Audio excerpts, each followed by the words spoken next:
What do you think the nation have been talking about over the last year? What's the most important thing? The Olympics, yes. Perhaps. The Olympics. It's pretty huge. It was a very successful Olympics, but for me, it was too successful. Go on, no, tell me. Yeah. I've got some theory now because Bradley Wiggins, he also won the Tour de France. Andy Murray's finally won something. Oh. Yeah. You know, it's like we're too good at sport.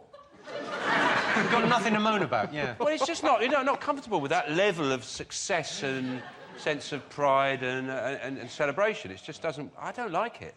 It was quite surprising, wasn't it, when the old opening ceremony started, that it was actually quite good. Well, I don't know if you saw the... obviously, they did the relay with the torch before it all kicked off, and then they rang bells. Did you see this? They rang bells all around the country to sort of mark the start of it, and Jeremy Hunt kicked it off. Here he is. Can we get a ring of... Yes, sure. Oh! We did a terrible moment there. Health and safety, are you OK? How many men can genuinely get to say they've said to a woman, could you pass me my bell end? It's just on the floor.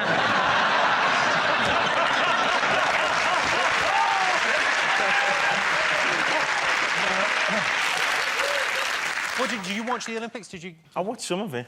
I was away on holiday, so... I think a lot of people did go away. A lot of people left London, got out of it, because it was... Like, beforehand, everyone was so negative. Everyone thought this was going to be a disaster, and then it turned out it was fine. My wife's still crying.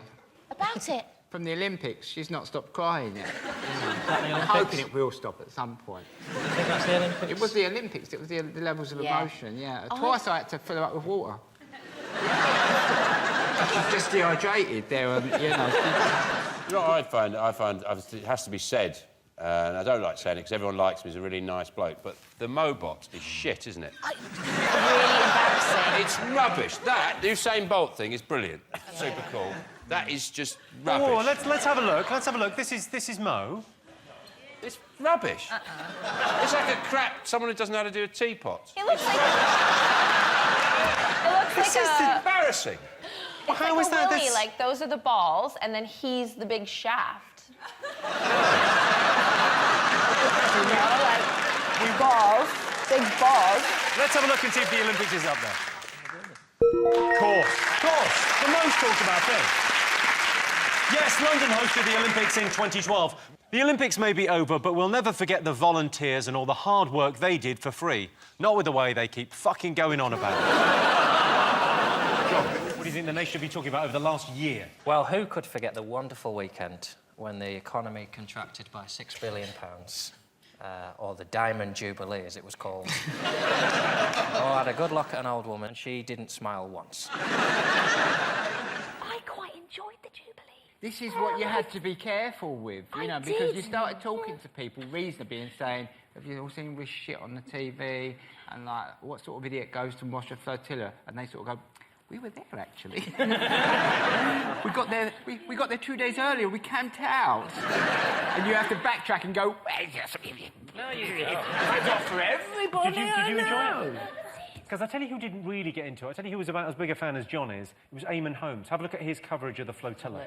You see, the thing is, we could give you all the false bonhomie. We could tell you the truth if you're looking to head out today. Truthfully, you're going to have to be dedicated to be here today. I mean, it's not just wet today. It's not just cold. It is abysmally wet and cold. You know, all these people are so very, very happy. It is unbelievable. I just wish a few of these boats would now put the foot down. Like, come on, very nice, but let's just get a bit of speed up here. It is cold. It is wet. It is windy. It is dark. It is dank. You're a Canadian, aren't you? So she's your queen as well. She's on all my money. So how do you feel about the Queen? I love the Queen. I got a lot of time for the Queen. She is a down-ass chick. I really like her. I think she's really, really lovely. I think you're having a breakdown. See, no, I turned 40 4 years ago. And I was going to say recently, it wasn't 4 years ago. Yes, I've turned... Something's weird's gone. It's fine, though. I'm at ease with it. It's all right. Is everyone else? You seem very happy. Yeah, Thanks no, very happy. Well, the Queen knows it all. She can do it all. The Queen sent an email in 1976.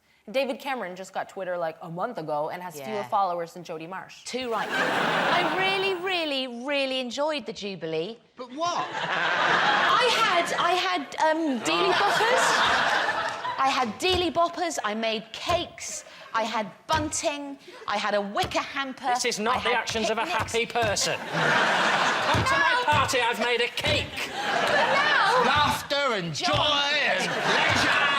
I really enjoyed it. Let's have a look and see if it's up there. Yes, the Queen celebrated her Diamond Jubilee in 2012. The Queen got silver for her Silver Jubilee and diamonds for her Diamond Jubilee. I think we all know what she's getting for her next Jubilee, a coffin.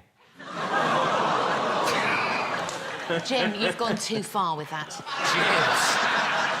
She's never gonna die. She's never gonna die. Don't say it, Jimmy, don't say it. Beast. Sean Steen, what else have the nation been talking about over the last year?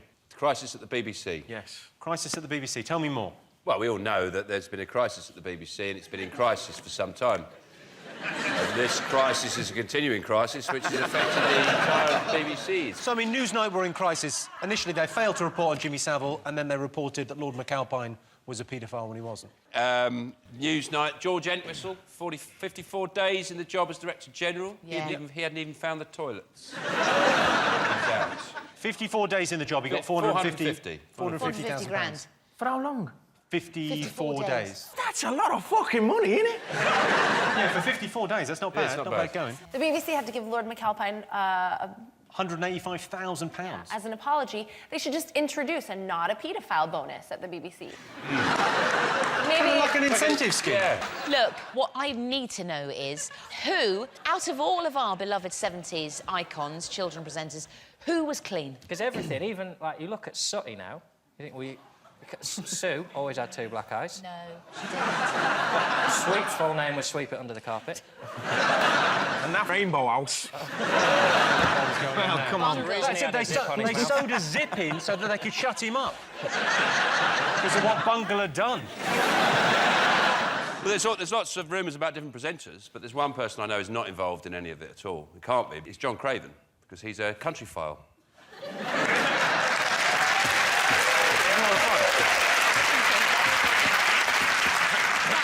There is an interesting point to be made about how times change, and it's about perspective. And in the 70s, there was a thing called wandering hand trouble. Yeah. You go, oh, he's got a case of wandering hand trouble. It's almost like he had the flu or something. Just occasionally he goes... It's an illness. Basically, Jim will fix it was his way of saying sorry.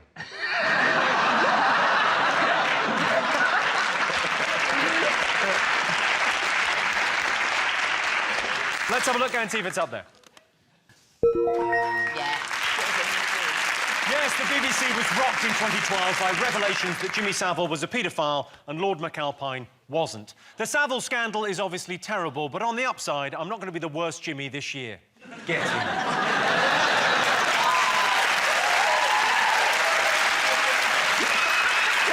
We're trying to guess the most talked about things over the last year. OK, John's team, what else have the nation been talking about over the last year? It's not a séance, Mel. What have the nation been talking about over the last year? it just really hurt my head.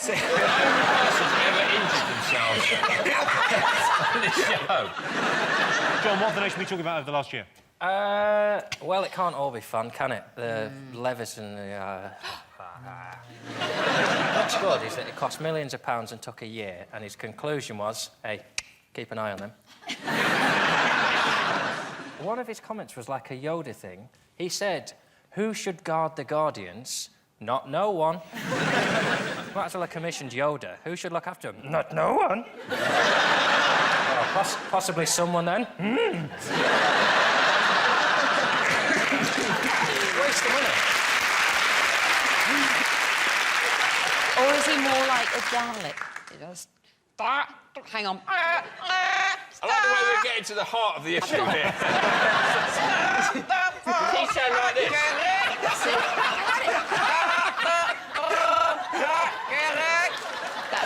That's all right. There we go. He might as well have come out on the steps and just said, instead of having to go at the press in any way, he should have just said, celebrities, royals, behave yourselves. Yeah. And that way, he'd have said, we won't even need to report on you. None of this would have happened.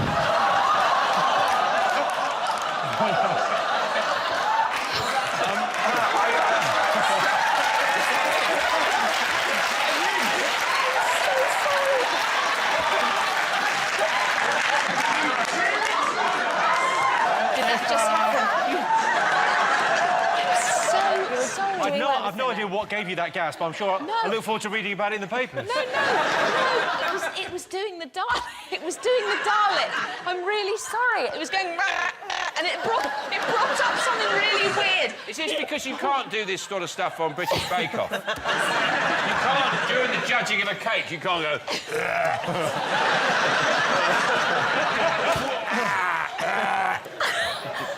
I'm so sorry. No problem at all. Okay. Can I just confirm that I will not be pulling your finger at any stage during the show, if that's OK? That's my favourite thing that's ever happened while I've been on the show. One of the recommendations he made was more Gaviscon for celebrities. It's incredible that he's still... Mel's about to make a serious point. There's no way. Brace yourselves. What I want to know is, though, it happened to so many people, this hacking business. It must be quite easy to do. So how do you hack someone's call? How do you do it? It's obviously quite easy.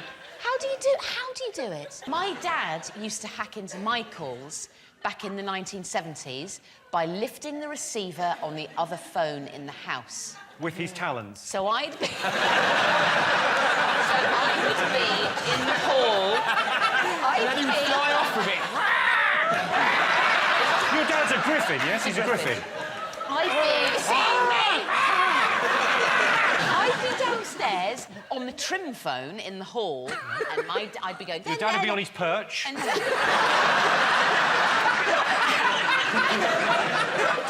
would then lift said receiver on the beige phone upstairs and say, look, get off the phone now. You've been on it for 60 minutes. You saw your pals at school. Why do you need to speak to them after school? I would go, look, Dad, I'm just having a little chat. That was hacking. But no, what the point I'm making is, so many people, loads of ruddy people have been hacked. Yeah. How do you do it? I don't want to do it myself, but how do you do it? I don't know.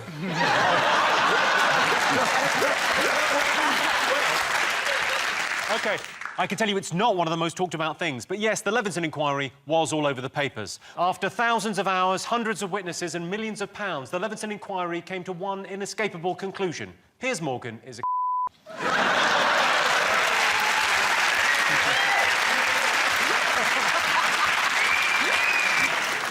OK, fingers on buzzers, 2 more to get.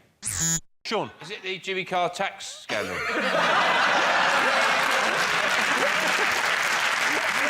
On this show, it definitely would be, but not generally. Is it the guy who jumped from space? Oh, Felix Baumgartner. No, an amazing thing. He was on the very, very edge of space, and he parachuted all the way to... Was it 26 miles? 23 miles, wasn't it? 23. Very impressive. It was It's not impressive. It's not the most extreme thing an Austrian's ever done, though, is it? All he did was...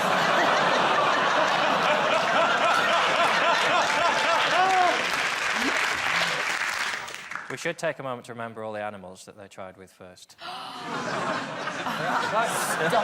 it. You don't just do that, do you? I went outside my house weeks ago, and there was a little cat. I thought it'd been run over, and I went over, had a little red pull backpack on. Little pair of goggles on it, like that. What's one of the interesting things is he is getting married, and I was thinking, imagine the job of organising his stag do. Oh, and he said to him, we're going paintballing. And he goes, paintballing? I want to go to the bloody centre of the earth.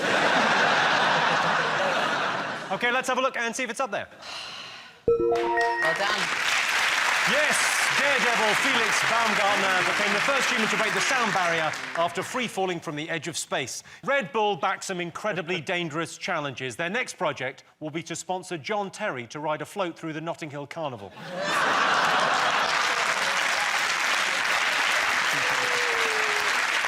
OK, one more thing to get. Fingers on buzzers. John. Royals, a lot of royals. Oh, nudie royals this year, weren't they? Nudie royals. Well, nudie royals is definitely a big thing. It's Kate Middleton. The way they wrote it up in the French paper was like Kate was offering her breasts to the Provençal sun. Provençal sunshine.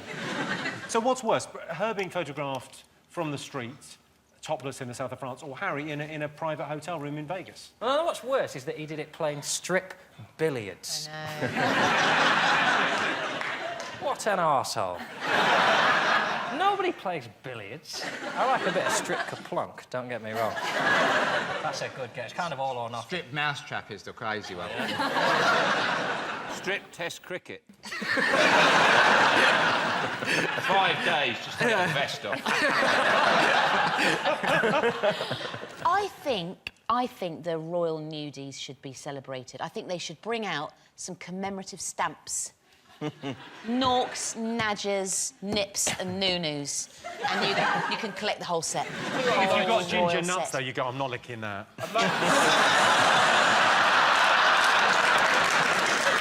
What do you make of the royals? Do you like them? I've seen them in a pub. Where do you drink? It was Harry and William, and we're just having a pleasant drink, and you could see them, and I was like, "It's the royal family." Were they roped off in any way? No, or no, they were surrounded by a couple of bodyguards and a few young people having a nice time, and then I just heard, "Watch me do the crab," and then Prince William, on my mother's life, may God strike me down now, just bust into the crab. I swear.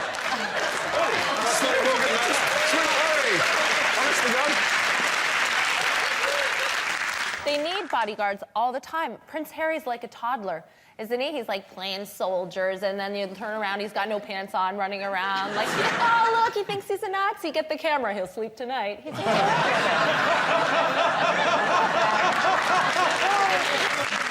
Let's have a look if Royal Nudes is up there.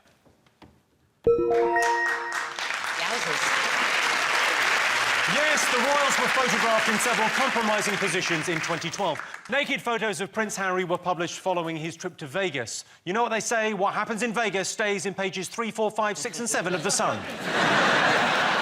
So, those were the most talked about things over the past year. But in other news, in May, Andy Murray won his first Grand Slam. The Scots haven't celebrated that hard since discovering you could get drunk on hand sanitizer. And I hit the headlines in June. When I got the message the papers had been calling, I jumped into action, started hitting my laptop with a hammer and digging up the patio. And then I found out it was something about tax. So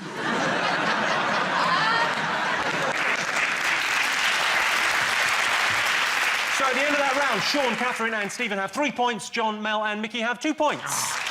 So the next round is pick of the polls. Sean, Catherine and Stephen, your turn first. What do you like the look of?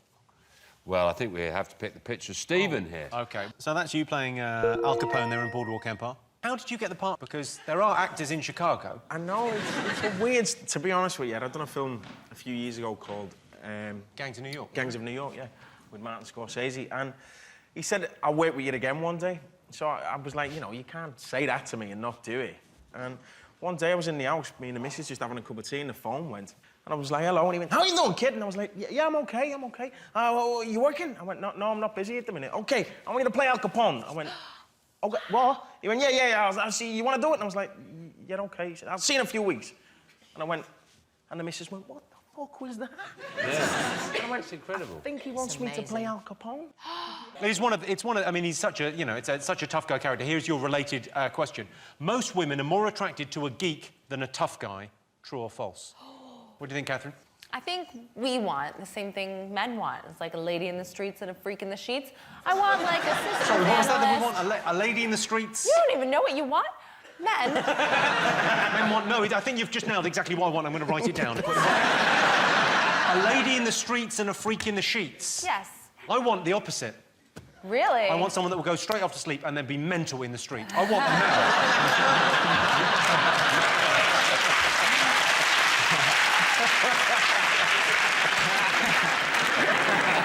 You're right, because men sort of want a woman who can cook and clean and look after the children.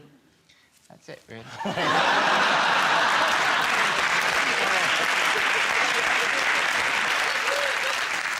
Read the question, it's tough, guy. And here's why I think, right?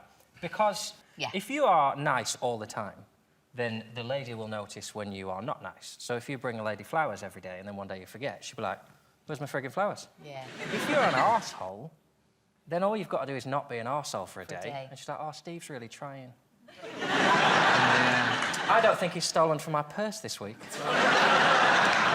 Every now and then I forget to tape Downton Abbey for my wife, just to let her know who's in charge.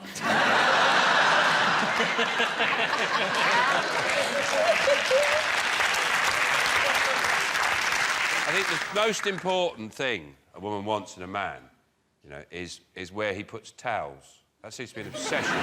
So you guys know about the towel thing. But I don't understand it. I don't understand why that's a particular... Every single woman I know, every single relationship I know about, that's an issue. Why a towel can cause so much pain and misery. It's a sign... Oh, now I've become the woman in this relationship. What do you mean It's now? not about the towel, Sean. What the towel represents. Do you know what it says to me, Sean? You've got out of the shower and you thought, yeah, I'll let John get that towel. What are you doing in my bathroom? Picking your towels up, that's what I'm doing, young man. But no, the towel is just it's a very visible, wet, stinking gesture that says, don't care where that goes. John, I'm not talking about leaving towels. No, I'm at a totally different level. I'm there, they're not in the right place. You just hang them up somewhere, but like a door. Just hang it over a door, like that. Like a little flag, like a symbol. I'm not... Sean's in that room, probably. Oh, he's been in there recently. I've made it. It's worse, though, hanging it on a door, because that says, I understand the process of hanging this up. I just choose to put it somewhere it's going to piss you off. Let's get back to tough guys versus geeks. Let's take a look at an example of a tough guy, an example of a geek. OK, so we've got there Jason Statham, tough guy, and Brian Cox, who's kind of the geek's geek. Oh, gimme Cox, definitely. Yeah, but say...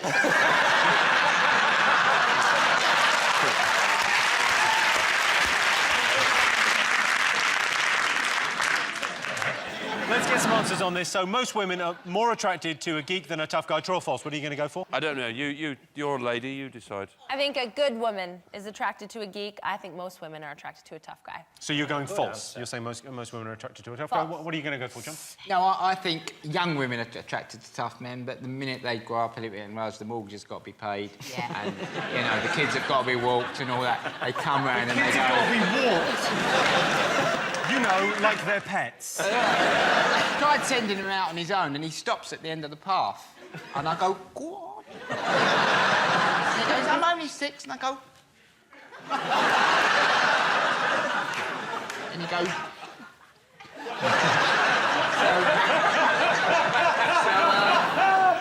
I would say that most women go for the geeky guy eventually. I think you're right, Mickey. John, what do you think? I don't care what you think, because I'm a tough guy. It's false. OK, I can tell you the answer is false. 56% of women are more attracted to tough guys. John's team, what do you like the look of? John. Cake. OK. Cake. We would like the 3 differently toned cakes. OK, here's a clip from the Great British Bake Off to illustrate your question. Oh, hello. This is your It is. strudel dough, Yeah. made with plain flour, soft Made flour. with plain flour, much easier to roll out. Hang on. Is that needed? Is that what you do? No, that's not what I've been doing. It's the speed that stretches it quick, you see. It's decent dough. Just so what you're grabbing it and twisting it. Grab and twist, Just mate. grab and twist and flick. Yeah, try it.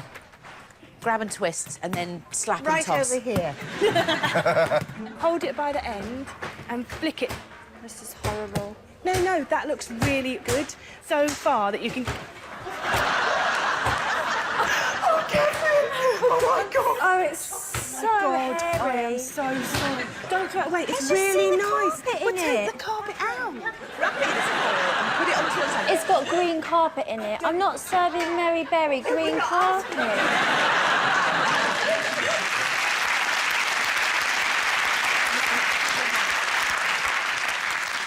Here's your related question. Right. Most people think cookery shows make it look too easy. True or false? False. False, Jimmy, move on. False. Round 3. Look, I'll tell you this, OK? In GBB03, Great British Bake Off 3, that's what we say. Quicker, just to say it, I think, if you don't... John, who did really, really well and actually won GBB03, he made the Colosseum, the Ruddy-seum, out of gingerbread. Have you tried to cook food in the real world? Yes. Let's talk it through. OK. First of all, you've got to go and buy it. Yeah. Then you've got to cut it up. Then you've got to cook it. Yeah. How is that easy? And what part of that? And then you've got to apologise to the people you served it to. That's different. You know, you look in the cupboard and you think, I don't have any of this shit in this book. because I've got other stuff to get on with, you know. Oh, some capsicum seeds. What? Where? When? Most people in that cupboard have got a tin of fish or something, a tin of baked beans that have been sold to you, they were multi-pack only, but you let it slide. You know, it's just chaotic. You know, and you ain't got the pan that you need, you're trying to get the fish and cutting its head off, and then you're eating it with an hammer, and, you know, and you get the broccoli, and you're not allowed to sweep people's faces with it because they don't like it. All the time. What is in the hallway? A takeaway menu.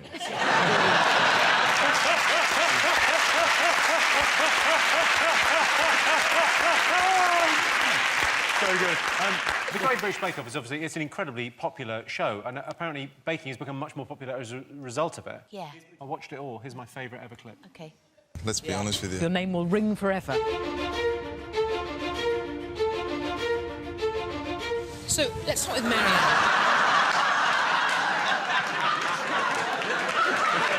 Sorry, can we get our way from there? It feels a bit disconcerting. It's amazing. How? How?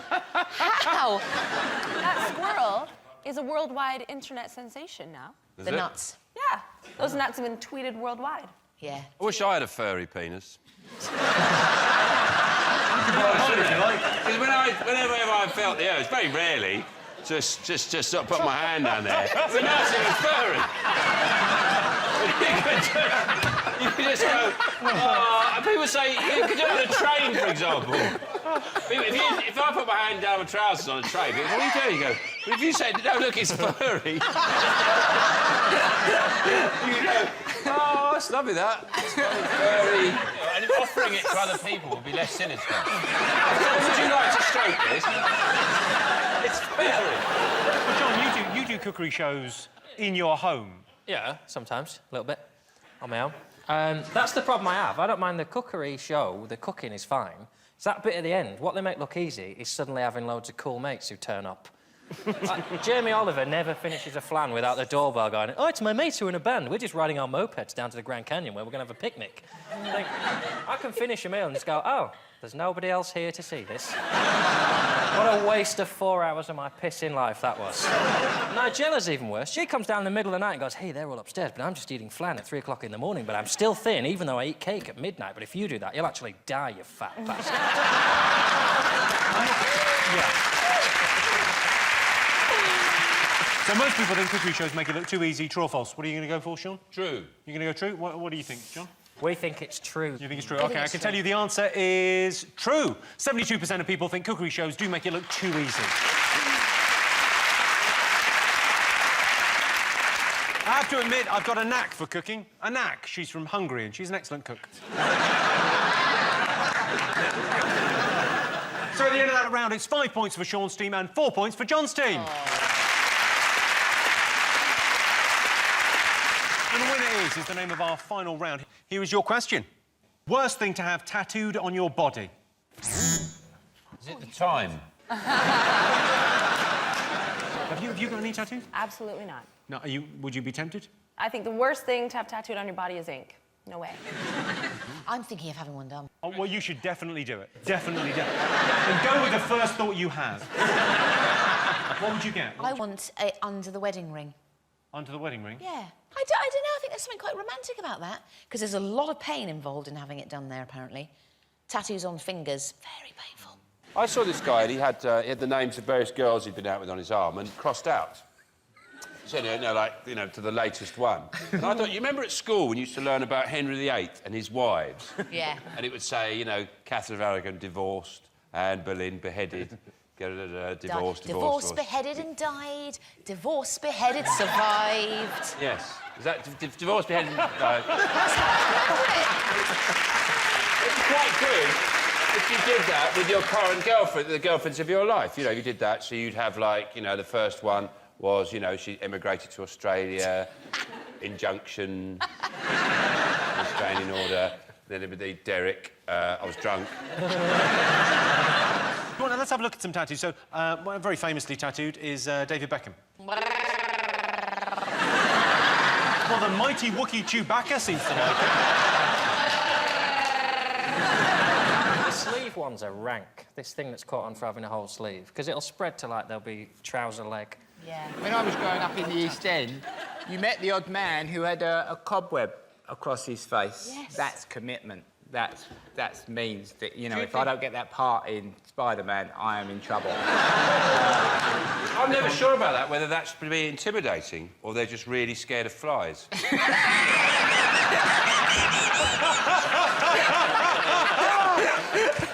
do anything. Got flies going near them. He goes, zzz, whoa! So it's someone from your past? Your ex-partner. That's the right answer. Yes, the worst thing to have tattooed on your body is your ex's name. If you're a parent and you're worried your child might get a tattoo, I've got a bit of advice for you. Bring them up better. Well, that sound tells me it's the end of the round and the end of the show, which means the final scores are John, Mel and Mickey have 4 points. Sean, Catherine and Stephen are tonight's winners with 6 points. Thanks to all our panellists, our wonderful studio audience, and to all of you for watching at home. That's it from us. Good night.